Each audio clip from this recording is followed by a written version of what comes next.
Hey everyone, welcome to my YouTube channel different classes. तो आज हम लोग पढ़ने वाले हैं दोस्तों क्लास 9th का प्रीवियस ईयर का मॉडल पेपर, जो कि आप सभी के एग्ज़ाम 2024 के लिए बहुत इंपॉर्टेंट होने वाला है। ठीक है, देखिए अभी तक आप लोगों का जो 2024 का मॉडल पेपर है वो अभी तक झारखंड बोर्ड ने जारी नहीं किया है। ठीक है, तो बेटर रहेगा कि आप लोग जो है सो पिछला साल का जितना भी मॉडल पेपर निकाला है सभी का जो है सो एकदम अच्छे से कर लें। ठीक है, ताकि एग्ज़ाम में जो है सो आप लोग को दिक्कत ना हो। ठीक है, तो आज हम लोग सोशल साइंस का करने वाले हैं। ठीक है, अगर आप लोग कमेंट करते हैं तो अदर सब्जेक्ट का भी मैं वीडियो लेकर ज़रूर आऊँगा। तो चलिए बिना लेट के वीडियो को स्टार्ट करते हैं। वीडियो स्टार्ट करने से पहले दोस्तों आप सभी से एक छोटी-सी रिक्वेस्ट है कि अगर आप चैनल पे नए हैं तो चैनल को प्लीज़ सब्सक्राइब कर लीजिएगा, ताकि ऐसे ही वीडियोज़ आए तो सबसे पहले आप सभी के पास वो वीडियो पहुँच सके। ठीक है, तो चलिए बिना लेट के वीडियो को स्टार्ट करते हैं। तो देख सकते हैं दोस्तों, पिछला साल का मॉडल पेपर जो था वो कुछ इस प्रकार से था। ठीक है, और इसमें जो पहला क्वेश्चन पूछा गया था वो हम लोग देखते हैं। यहाँ पर पहला क्वेश्चन देख सकते हैं, पूछा है कि फ्रांस की क्रांति का अग्रदूत किसे कहा जाता है? तो फ्रांस की जो क्रांति हुआ था फ्रांस में, उनमें जो है सो अग्रदूत माना जाता है, उसको किसको माना जाता है?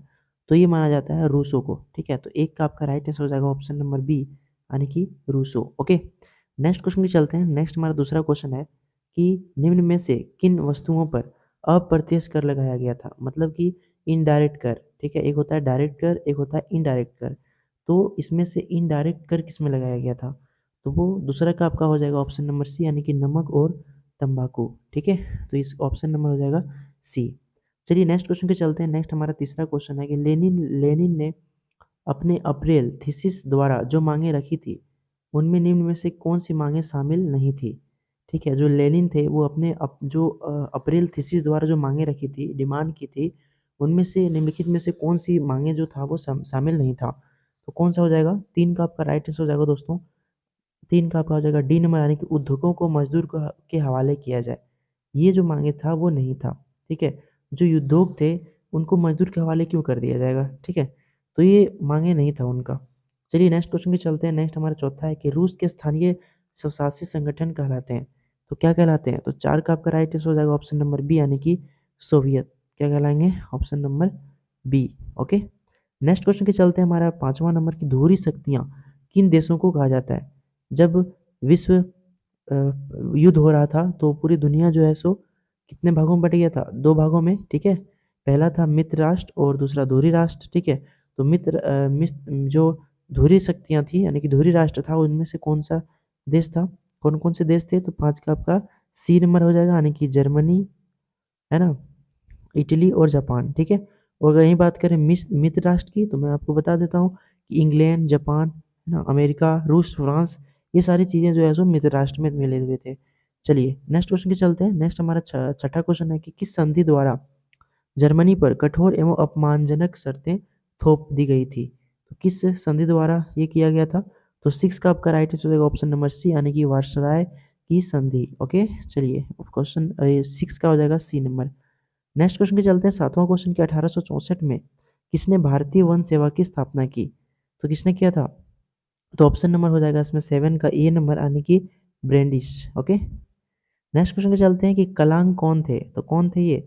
ये आपके थे 8वां का हो जाएगा एन बी नंबर की कुशल लकड़हारे। कौन थे? कुशल लकड़हारे। Okay, option number B.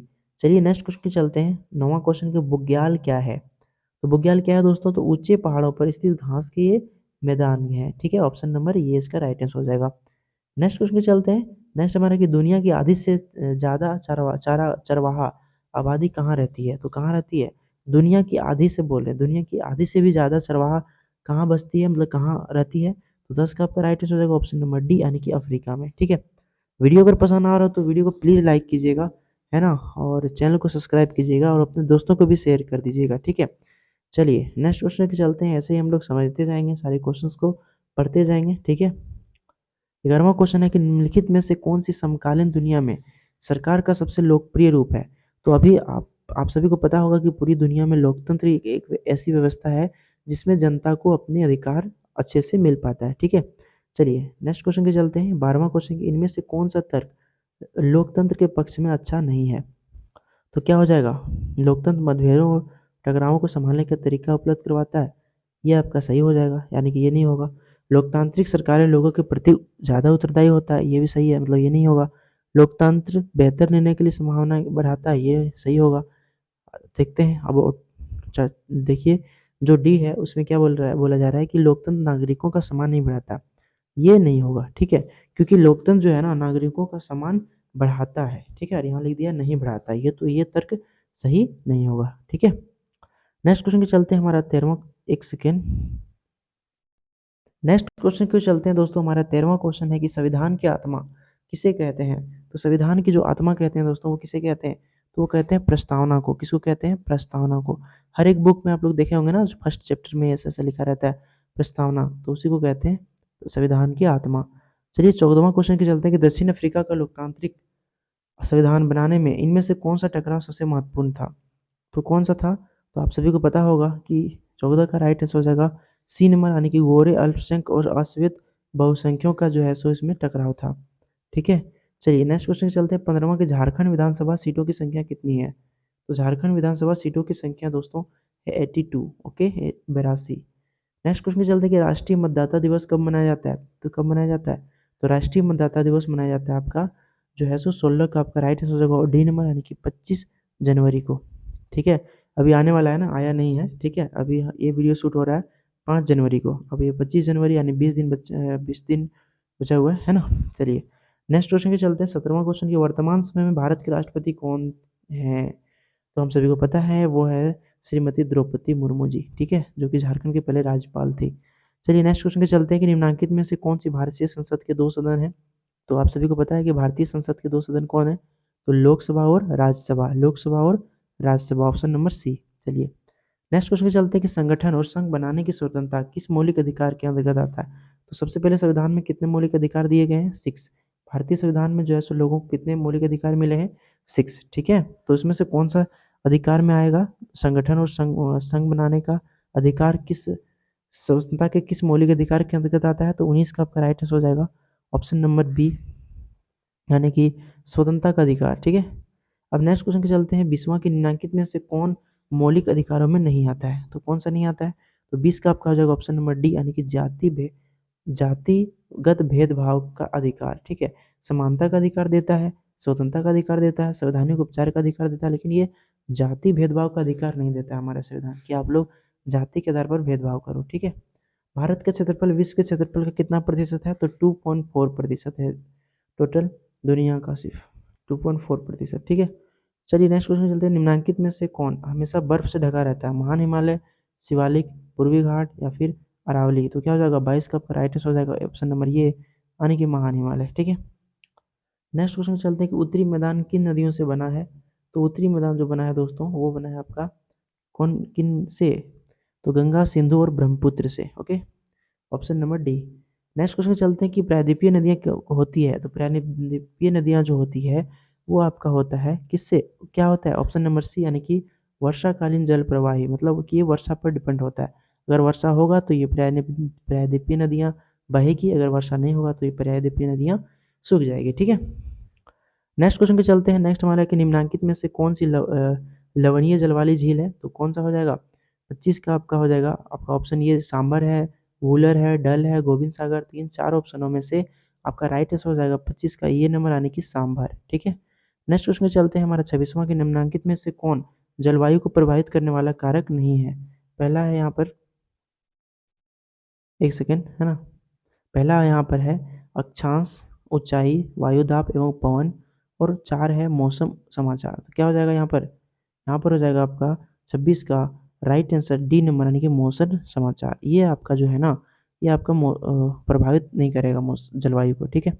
Bharat में मानसून का आगमन कब होता है दोस्तों? तो वो आपका होता है ना जून के प्रारंभ में, यानी कि 27 का हो जाएगा B number, okay?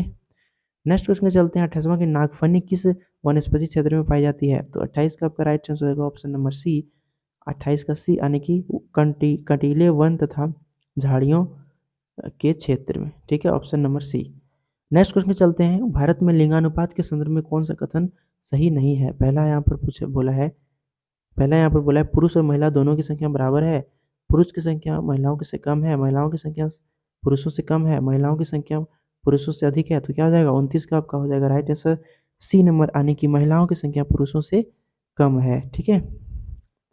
Next question पे चलते हैं, जनसंख्या में होने वाले परिवर्तन की क्रियाएं कौन है? तो जनसंख्या में जो होने वाले परिवर्तन है उनका जो क्रिया है वो जन्म दर है, मृत्यु दर, प्रवास, उपयुक्त तीनों। तो क्या हो जाएगा? उपयुक्त तीनों। ठीक है। नेक्स्ट क्वेश्चन पे चलते हैं, 31वां की उत्पादन की पहली आवश्यकता क्या है? तो उत्पादन की जो पहली आवश्यकता है दोस्तों, तो वो क्या हो जाएगा? बी नंबर यानी कि भूमि। अगर जमीन रहेगा तभी हम उत्पादन कोई भी चीज कर सकते हैं। ठीक है। ऑप्शन नंबर बी हो जाएगा 31 का। नेक्स्ट क्वेश्चन चलते हैं, 32वां की स्थायी पूंजी और कार्यशील पूंजी किसके स्रोत हैं? तो किसके हो जाएगा? 32 का आपका हो जाएगा ऑप्शन नंबर सी यानी कि भौतिक और मानव पूंजी दोनों। ठीक है। अब नेक्स्ट क्वेश्चन चलते हैं कि पालमपुर में गैर कृषि क्रियाएं हैं। तो आप लोग पढ़े होंगे ना पालमपुर की कहानी में। ठीक है। सारी चीज़ें अच्छे से पढ़ाया होगा आप सभी को। तो 33 का आपका राइट आंसर हो जाएगा डी नंबर यानी कि 33 का आपका राइट आंसर हो जाएगा डी नंबर यानी उपयुक्त सभी हो जाएगा। परिवहन हो जाएगा, दुकानदारी हो जाएगा, लघु विनिर्माण, उद्योग, है ना, उपयुक्त सभी हो जाएगा। ठीक है। ये सभी गैर कृषि क्रियाएं हैं। नेक्स्ट क्वेश्चन चलते हैं, किस प्रकार की जनसंख्या अर्थव्यवस्था की परिसंपत्ति है? किस प्रकार की जनसंख्या अर्थव्यवस्था की परिसंपत्ति है? तो साक्षर एवं स्वस्थ जनसंख्या, अस्वस्थ जनसंख्या, अकार्यशील जनसंख्या, और चौथा क्या है? इनमें से कोई नहीं। तो इसमें हो जाएगा साक्षर एवं स्वस्थ जनसंख्या, है ना। यही आपका जो है किसी भी देश की जनसंख्या की अर्थव्यवस्था की परिसंपत्ति है। ठीक है। 35वां है, निम्नलिखित में से किसमें निवेश से मानव संसाधन में उच्च प्रतिफल प्राप्त हो सकते हैं? क्या हो सकता है? लघु और वृहद उद्योग, परिवहन और संचार, शिक्षा और चिकित्सा, बैंकिंग और व्यवसाय। तो क्या हो जाएगा? 35 का राइट आंसर हो जाएगा ऑप्शन नंबर सी यानी कि शिक्षा और चिकित्सा। ठीक है।